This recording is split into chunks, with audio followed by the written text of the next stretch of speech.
তোর চাকরি সাইডে বন্ধু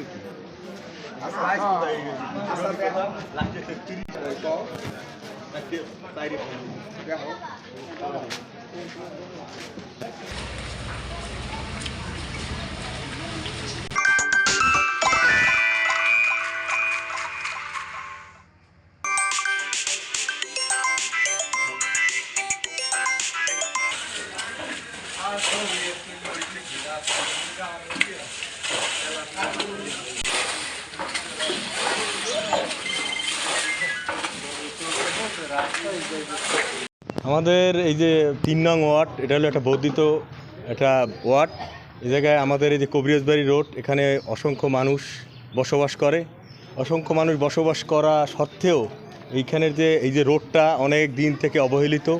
এই রোডটা আমরা যতদূর জানছি যে এখানের যে ড্রেনেজ ব্যবস্থা, পানি নিষ্কাশনের, এটা টেন্ডার হয়েছে 3.5 বছরের কাছাকাছি, কিন্তু এইটা অফিসের গাফলতির কারণে, অফিস বলতেছে ঠিকাদারের কথা, ঠিকাদার বলতেছে অফিসের কথা, তাদের এই সমন্বয়ের অভাবে আমাদের এই যে রোডে একটু বৃষ্টি হলেই জলবদ্ধতা সৃষ্টি হয়।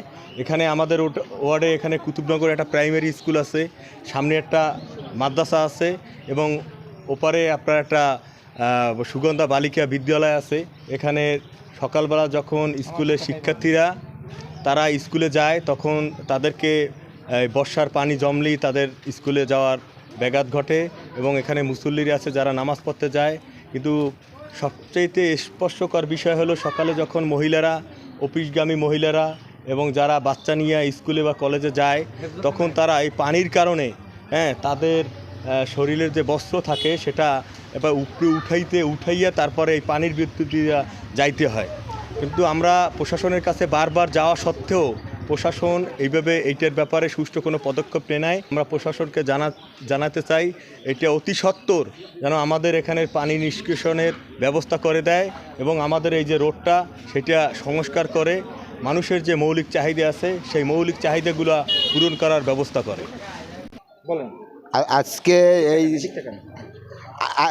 এই যে আমরা কচু গাছ লাগাইছি এর কারণ হচ্ছে যে সামান্যতম বৃষ্টি যদি হয় তাহলে 2 থেকে 2.5 ফুট পানি জমে এবং এখানে হাজার হাজার ছাত্রছাত্রী স্কুলে যাতায়াত থেকে তারা যাইতে পারে না এবং মুসল্লি আছে শত শতে তারা মসজিদে নামাজ পড়তে পারে না এবং কোনো যাতায়াত অনুপযোগী এবং এই পৌরসভায় বারবার আমরা তাগিদ দেওয়া সত্ত্বেও এই রাস্তাটা অবহেলিত রাস্তাটা তারা মেরামতও করে না এবং পানি নিষ্কাশনও করে না।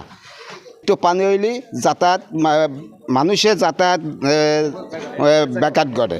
এই জন্য আজকে আমরা এলাকাবাসী সকলে মিলে ক্ষুব্ধ হয়ে আমরা এই কচু গাছ রোপণ করছি। এই মাদ্রাসা অনেক ছাত্রছাত্রী এখানে যায় এবং তারা এই বৃষ্টির কারণে জলবদ্ধতা হওয়ায় তারা কেউ এই রাস্তা সঠিকভাবে পারাপার করতে পারে না। আমি সকালে দেখেছি অনেক ছাত্রছাত্রী এখানে পানি অনেকে মানে পড়িয়ে গেছে, মানে রাস্তায় অনেকে মানে পড়ে গেছে এবং এটা খুবই দুঃখজনক বিষয়। একটা ছেলে এখানে তারা পায়েও ব্যথা পাইছে এবং আমরা প্রশাসনের কাছে মানে পৌরসভার কাছে আমরা একাধিকবার গেছি যে এই রাস্তাটার যাতে জলাবদ্ধতা না হয় এবং রাস্তাটা যাতে সংস্কার করা না হয়, কিন্তু তারা কোনো কর্ণপাত করেনি। এই কর্ণপাত যাতে করে সেই জন্য আমি এই মাছরাঙ্গা টেলিভিশনের মাধ্যমে তাদের কাছে বিনীত আরও অনুরোধ জানাচ্ছি এবং এর প্রতিবাদ স্বরূপ আমরা এলাকাবাসী সকলে এখানে কচু গাছ রোপণ করছি। আমি কর্তৃপক্ষের দৃষ্টি আকর্ষণ করছি যাতে অনতিবিলম্বে এই আমাদের দুরবস্থায় পানির জলাবদ্ধতা যাতে না থাকে সেই ব্যবস্থা তারা করুক। আমরা 3 নম্বর এলাকাবাসী, এটা জালকাঠি পৌরসভাধীন 3 নম্বর ওয়ার্ড কবিরাজবাড়ি রোড এটা। তো আমাদের এখানে একটু সামান্য বৃষ্টি হলেই 2 থেকে 2.5 ফুট পানি জমা হয়ে যায়। তো আমাদের ছোট ছোট বাচ্চারা স্কুলে যায়। আমাদের এই এলাকাটা অনেক ঘনবসতি, তো এখানে আমাদের অফিসগামী কিছু নারী আছে, আমাদের মা বোনরা আছে যারা এই রোড দিয়েই চলাচল। এই রোড ছাড়া বিকল্প অন্য কোনো রোড নাই। তো আমাদের হাঁটু পর্যন্ত পানি হয়ে যায়। তো আমরা মহিলারা হাঁটু পর্যন্ত কাপড় উঁচু করে তারপরে রাস্তা দিয়ে হাঁটা তো সম্ভব হয় না। তো এরকম করে হাঁটা চলা শুরু করতে হয়। বাচ্চারা স্কুলে নিয়ে গেলে বাচ্চাদের কাপড় ভিজে যায়। তো আমরা এটা নিয়ে অনেক অফিসে যাওয়া হয়েছে, অফিস দেখায় ঠিকাদারের সমস্যা, ঠিকাদার দেখায় অফিসিয়ালি সমস্যা। তো এই সমস্যার মাঝে ভোগান্তিতে আমরা পড়ে আছি। তো আজকে আমরা রাগে দুঃখে ক্ষিপ্ত হয়ে আজকে আমরা রাস্তার মাঝখানে কচু গাছ লাগাইছি। তো আমরা কর্তৃপক্ষের কাছে এতটুকুই অনুরোধ করতেছি আমাদের এই রাস্তাটা দ্রুত যেন করে দেওয়া হয়।